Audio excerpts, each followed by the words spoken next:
வேண்டாமே, மீளா துயரை தந்திடுமே, தீய போதை என்றிடுமே, தீராத நோய்கள் தந்திடுமே, பாதகம் செய்யும் வாழ்க்கை பாலைவனம் மாயாக்கிடுமே.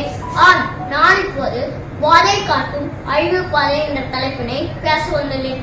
உலக நாட்டில் மக்கள் எதிர்கொள்ளும் முக்கிய பிரச்சனை மக்கள் போதை பழக்கத்திற்கு அடிமையாவதே ஆகும். இந்த போதைப் பொருட்கள் மனித வாழ்வை சிதைத்து தனி மனிதன், குடும்பம், சமுதாயம் அனைத்தையும் சீரழிக்கும் ஒரு பெரும் அச்சுறுத்தல் ஆகும். எளிய தலைமுறையினரே அதிகம் குறிவைத்து பரவும் இந்த போதை பழக்கம் நாட்டின் எதிர்காலத்திலேயே கேள்விக்குறியாக்கி வருகிறது.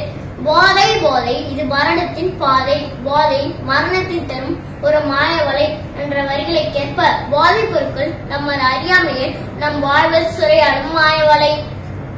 ஆரம்பத்தில் ஒரு சிறு ஆர்வம், பின் ஒரு பழக்கம், இறுதியில் அடிமைத்தனம். மதுபானம், புகையிலை, எராயின், கஞ்சா போன்ற மனிதனை அழிக்க போதைப் பொருட்கள் பல.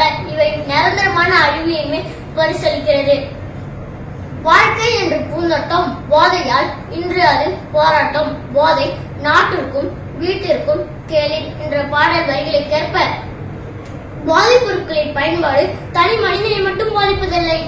இதன் விளைவுகள் குடும்பத்தையும் சமூகத்தையும் நாட்டையும் சீரழிக்கிறது.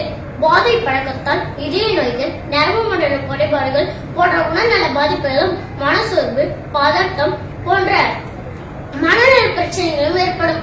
மேலும் இவை திருட்டு, வன்முறை போன்ற குற்றச் செயல்களுக்கும், கல்வியின்மை, வேலையின்மை போன்ற குடும்ப பொருளாதார நெருக்கடிகளுக்கும் காரணமாகின்றது.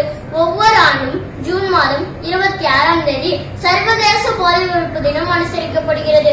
போதை இல்லாத சமூகத்தை உருவாக்குவது தனி மனிதனின் பொறுப்பு மட்டுமே என்று சமூகம் மற்றும் அரசாங்கத்தின் கூட்டு முயற்சி ஆகும். வாழ்வை அளிக்கும் நச்சு வரை போதை என்ற பெயரை உழைக்காதே.